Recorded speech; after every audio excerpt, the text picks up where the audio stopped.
بیا هم د پروګرام په دې برخه کې د ډاکټر نجیب الله ذاکروال څخه هیله کوم چې راشي خپلې مهمې او لنډې خبرې موږ تاسو ته واورو.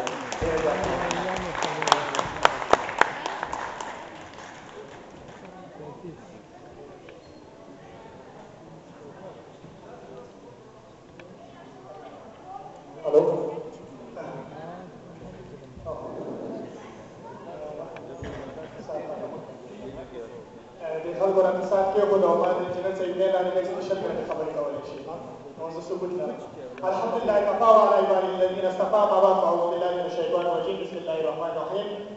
زما ټولې خبرې الحاج ډاکټر صاحب رانا محمد او کرامتي صاحب او د دې ټول وکړي مفکور صاحب زه خبرې لنډې کوم. د ماشومانو سالمه روزنه دا یو مسؤلیت دی، خو موږ دې مسؤلیت ته څومره مسؤلیت ویلی دی، آیا رښتیا هم دا مسؤلیت موږ ادا کړی او که نه، او یا ما څه تش وخت ضایع کړی دی. زه په دغه موضوع کې یوازې د ماشومانو سره د خبرو کولو په موضوع باندې خبرې کوم چې موږ ماشوم سره څنګه خبرې وکړو.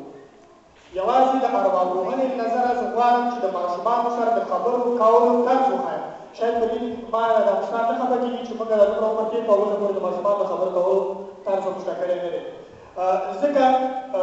یو شی چې زه په دې اړه یم چې ماشومان ښه نه ده، که موږ پرې هر شی جوړو هغه ترې جوړېږي، که هر شی پرې وغواړو هغه ترې جوړېږي، که بوټ ترې جوړو، که غږ، که سم، که قاتل، که دا دا زموږ کار دی او دا زموږ د دې ژبې کار دی. خو که چېرته موږ د ماشومانو احساسات ته غوږ ونه نیسو، که ماشوم نه غل جوړ شو، که قاتل، که هیروګي، دا د ماشوم نه ګیله کړه پکار دا موږ کوي. موږ د ماشومانو احساسات ته غوږ نه دی نیولی، هغوی نه دي درک کړي، هغوی چې هر څه کوي دا د هغوی ګناه نه ده، بلکې دا زموږ ګناه ده. هره کورنۍ دوه درې کوچنیان لري او لا زیات موږ ماشاءالله واته او څنګه داسې دی نورمال هغه دی. اکثره کوچنیان د مور پلار نه ګیلې کوي، نفرت دی. دلته چې ناست کوچنیان دي مخامخ نشي ویلی، په باور سره ورکوم چې هر کوچنی د خپل مور پلار نه نفرت لري. د شپې ناوخته راځي کور نه په سارا خوشحاله وي او منډې وهي او پلار د زوی نه سر نه کوي یا د لور نه سر نه کوي چې ما خبره نه مني. نو اصل ګناه چې ده ګناه مخکې ده. په همدا خبر غواړم چې د ماشومانو احساسات باندې خبرې وکړم. ټول مور پلار په اکثره وخت کې چې زه خبرې غوږ نیسم دوی کوشش کوي چې خپل اولادونو ته ځان منطقي یا باډسپلینه وښیي او داسې خبرې ورسره کوي چېرته تللی، څه دې کول، ولې راغلې ناوخته. دا هغه خبرې دي چې ماشومان ترې نفرت لري. د دې نه او د ملا صاحب د ممبر نه هغه مسلې سره یو شی دي. ماشومان دې خبرې نصیحت حکم امر دا یو شی نه مني او نه یې برداشت لري. موږ هم د ماشومتوب دوره تېره شوې ده چې موږ چا د حکم او امر کړی موږ نه دی منلی. او مخکې مې د ځان صاحب هم وویل چې ماشومان هغه څه چې ورته وایي نه کوي او څه چې ګوري هغه کوي.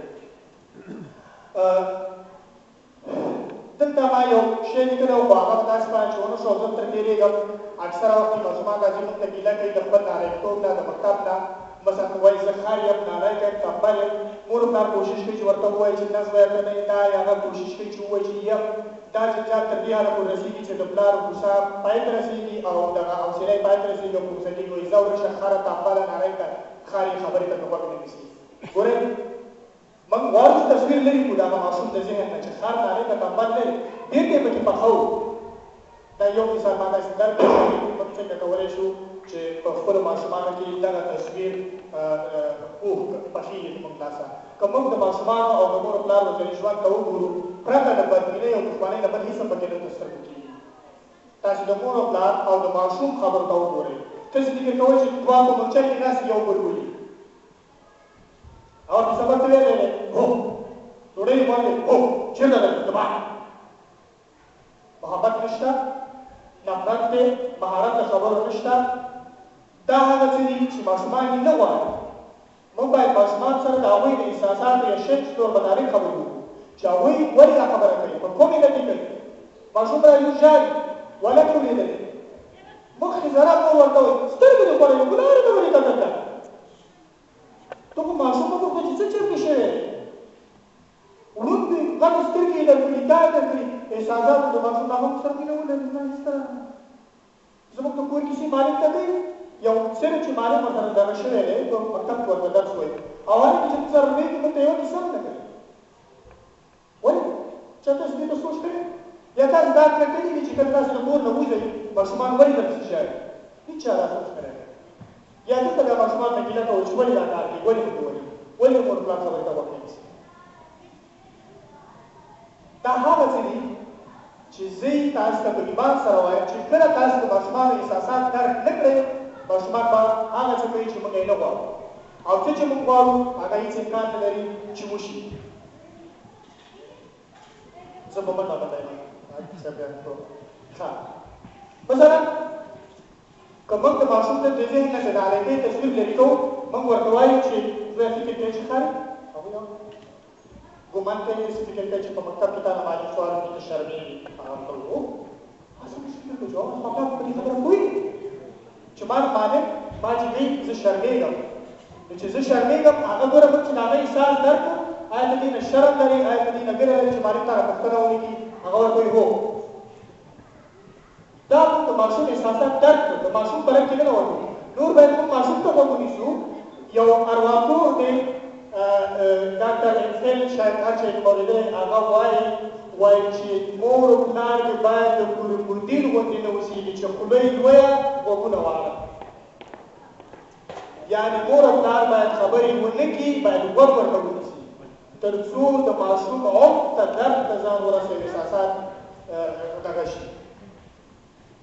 د هغوی احساسات دغه کړي راتلل کړي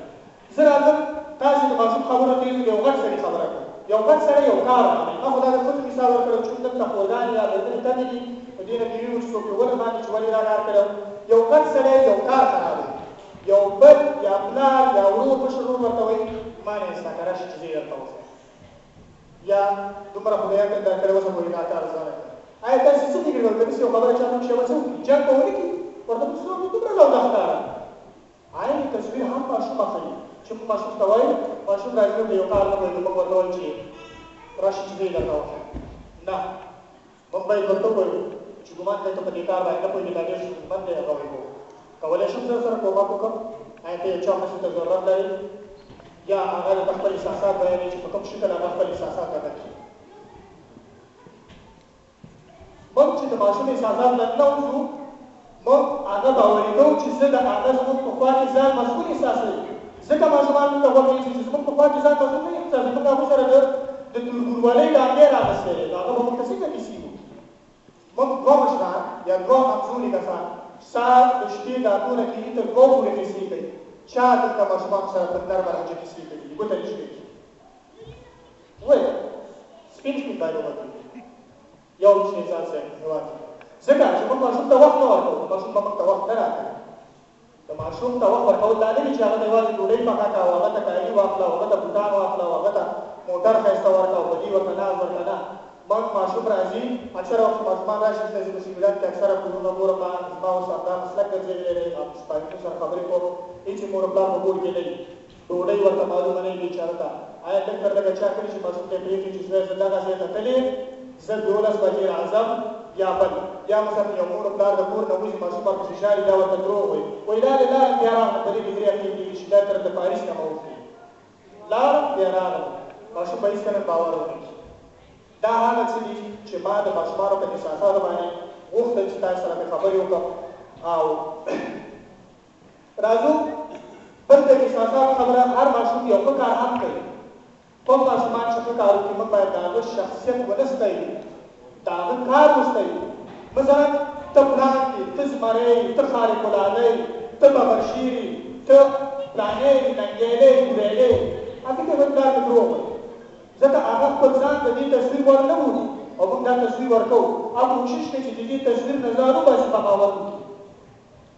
هغه کوشش کوي چې دا تصویر ما ته وکړي چې زه نه ننګېلی نه ګورېلی نه بریلی نه چې شی یوازې پلار مې ما غولی او دا غولونکو کلمونه باندې موږ یوازې باید کوشش وکړو د هغه کار وستایو مثلا یو ماشومه ده یا یو نجلۍ ته راځي مور ته کاسې نیسي مور سره کومک کوي لورې کاسې دې نه لري ولا ډېرې زیاتې کاسې دي ته زما خو خبرو ته ډایلاګ ته غوږ ونیسئ ډېرې زیاتې کاسې دي ولا ډېرې ستړي شوې به کوو ولا وګوره څومره ښایسته ښکاري دا کاسې او ښکاري لور خاندي سبا ورځ بله راځي کاسې نیسي فکر کوي چې زه یو ګټور انسان یم ما کور ته ګټه ورسوله او که مور ورته نه شي چې وایي لورې جار دې شم قربان دې شم څومره خارقاده لورې